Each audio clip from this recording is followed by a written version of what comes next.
Welcome back viewers. मैं आज फिर से आप सबके सामने एक टॉपिक लेके आई हूँ जिसमें हम लोग बात करते हैं। इसको हम हेल्दी डिस्कशन बोल सकते हैं। और आज मैं सिर्फ आप लोगों से बात करने के लिए आई हूँ। उसी में मैं एक बहुत ही जनरल सा टॉपिक भी कवर करने की कोशिश करूँगी। आप लोगों ने कभी देखा है कि आपके जो वर्कर्स हैं या फिर कभी कभी हमारे खुद के पैरों में या फिर कुछ बहुत एज्ड लोग होते हैं जो बहुत ज़्यादा काम करते हैं या जिनका वॉकिंग का काम बहुत ज़्यादा होता है या जो बेयरफुट रहना पसंद करते हैं बिना चप्पल पहने या शूज़ पहने हुए, उनकी एड़ियों में क्रैक्स आ जाते हैं या फिर उनकी एड़ियाँ हमें ग्रेइश दिखाई देती हैं। कुछ स्किन, डेड स्किन जैसी चीज़ें हमें उनकी एड़ियाँ जो होती हैं, पैर के जो सोल होते हैं उसमें हमें दिखाई देते हैं। मैं फ़ोटो लगाऊंगी आपको वो चीज़ अच्छे से दिखाने के लिए। हम बोलते हैं क्रैक्ड हील्स भी हम उसको बोलते हैं। वो क्या होता है और क्यों होता है और उसे ट्रीट कैसे किया जाता है, आपने कभी सोचा? तो आज की ये जो वीडियो होने वाली है, हम इसी टॉपिक के ऊपर बात करने वाले हैं, अबाउट क्रैक्ड हील्स। ठीक है, ये जो क्रैक्ड हील्स होती हैं ये ऑलमोस्ट हर एज के पर्सन को होती हैं। डिफरेंट रीज़न्स की वजह से होती हैं। इसका कोई स्पेसिफिक रीज़न एक नहीं होता कि मैं ये बोल दूं कि ये इसकी वजह से होती है। ये एक कैलस होता है जो हमारी फुट की स्किन पे जमा हो जाता है। हम उसे डेड स्किन भी बोल सकते हैं। अगर हम उसकी केयर नहीं करते तो वो बहुत ज़्यादा फटने लगती हैं हमारी एड़ियाँ, उसमें ब्लीडिंग भी होने लगती है। अगर हम उसके दौरान भी नंगे पैर घूमें तो उसमें हमें इन्फेक्शन भी होने लगता है। सीवियर पेन भी होता है किसी किसी को, और ये बहुत ज़्यादा सीवियरिटी का भी रूप ले सकती हैं। ये जो कैलस होता है ये बहुत छोटे फॉर्म से स्टार्ट होता है, जिस चीज़ को शायद हम नेगलेक्ट कर देते हैं, हम उस पर ध्यान नहीं देते, और वो इकट्ठा होते होते हमारा पूरा पैर कवर कर लेता है, पूरे फुट पे आ जाता है, पूरी एड़ी कवर कर लेता है। बहुत मोटी सी लेयर हमारी एड़ी पे आ जाती है और उसको फिर ट्रीट करना जो हो जाता है वो बहुत ज़्यादा मुश्किल हो जाता है। जैसे कि मैंने आपको बताया, ये हर एक डिफरेंट एज ग्रुप के पर्सन को हो सकता है, अलग अलग रीज़न्स की वजह से हो सकता है। तो अगर मैं सबसे पहला रीज़न जो मैंने नोटिस किया है अगर मैं आप लोगों को बताऊं, तो वो होता है कि एक ड्राई प्लेस पे रहने वाले इंसान को ये बहुत ज़्यादा होता है। दूसरा, अगर कोई इंसान बहुत ज़्यादा नंगे पैर चलता है, अपने पैरों की केयर नहीं करता, बहुत ज़्यादा उसको बेयरफुट रहना पसंद है, तो ये बहुत ईजीली हो जाता है। तीसरा, अगर आप बहुत ज़्यादा स्टैंडिंग लॉन्ग टर्म में आप स्टैंड करते हो, काफ़ी घंटों तक आपका जो काम है वो खड़े रहने का काम है, तो भी आपकी एड़ियों में ये चीज़ हो जाती है।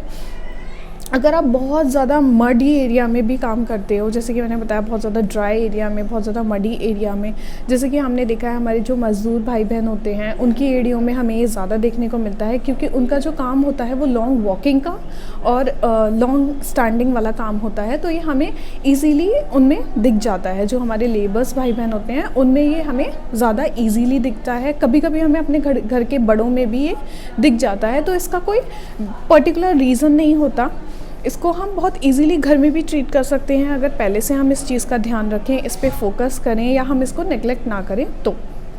अब मैं इसके थोड़े होम रेमेडीज़ आपको बताऊंगी। हनी वैक्स जो होता है, जो बी वैक्स होता है, अगर हम उससे इसको ये ट्रीट करेंगे तो ये बहुत ईजीली घर में ट्रीटेबल है। इसको कहीं भी आपको बाहर जाके ट्रीट करवाने की ज़रूरत नहीं है। ये बहुत ईजीली बी वैक्स से ट्रीट हो सकता है अगर ये बहुत नॉर्मल स्टेज पे है। दूसरा जो आता है, हमेशा आप अपने फूट को अच्छे से मॉइस्चराइज़ करके रखिए, कवर करके रखिए। अगर आप बहुत पुराने शूज़ या स्लीपर्स पहनते हैं तो आप उनको चेंज कर दीजिए और आप नए लेके आइए, क्योंकि क्या होता है पुराने शूज़ में बैक्टीरियाज बहुत जल्दी डेवलप होते हैं और वो आपकी क्रैक्ड हील्स में घुस सकते हैं, इन्फेक्शन क्रिएट कर सकते हैं। तो सबसे पहली चीज़ होती है बी वैक्स। दूसरा होता है आप बेयरफुट घूमना बंद करें। तीसरा जो होता है, आप अपनी स्किन को एक्सफोलिएट करें, उसको अच्छे से किसी स्क्रब से या फिर किसी हार्श चीज़ से थोड़ा सा निकालें, ताकि आपकी जो डेड स्किन वहाँ पे जमा हो गई है वो निकल जाए और आप उस पर कोई भी अच्छा सा moisturiser, very thick layer of moisturiser आप उस पर अप्लाई करें, जैसे कि कोकोनट ऑयल हो गया या फिर ऑब्वियसली जो मैंने बोला बी वैक्स हो गया। आप उसको अप्लाई करिए और आप अपने पैरों को कवर करिए। मोस्टली ये चीज़ जो होती है विंटर में देखने को मिलती है, क्योंकि विंटर में जो होती है विंड बहुत ज़्यादा ड्राई होती है और वो ड्राई विंड बहुत ज़्यादा अफेक्ट करती है।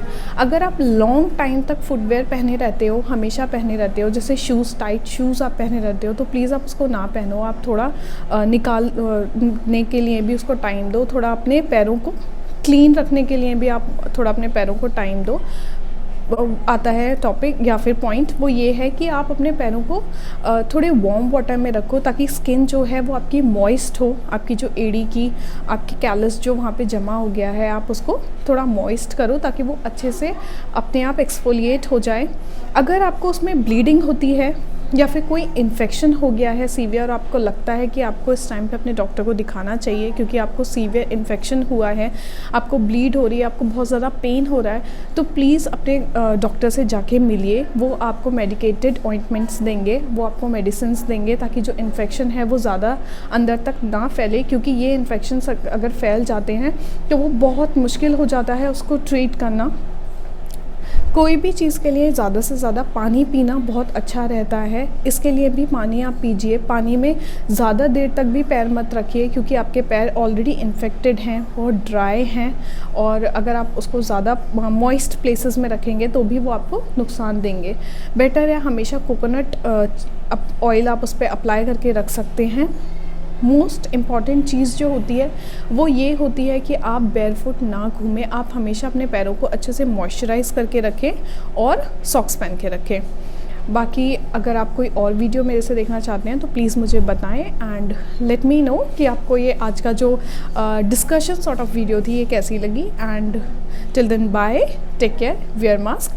ठंड है, क्रैक्ड हील्स ऑलमोस्ट सबको होती हैं, और बस हमें क्या करना है कि जैसे हम अपने फेस का, हाथ का, बॉडी का ध्यान रखते हैं, वैसे ही हम अपनी एड़ियों का भी ध्यान रखें। हम अपनी एड़ियों को थोड़ा इग्नोर कर देते हैं और इसी वजह से क्रैक्ड हील्स हो जाती हैं। इनको ज़्यादा सीवियर होने से पहले ही अगर इसको हम ट्रीट कर देंगे तो ये ज़्यादा दिक्कत नहीं करेंगी। Thank you.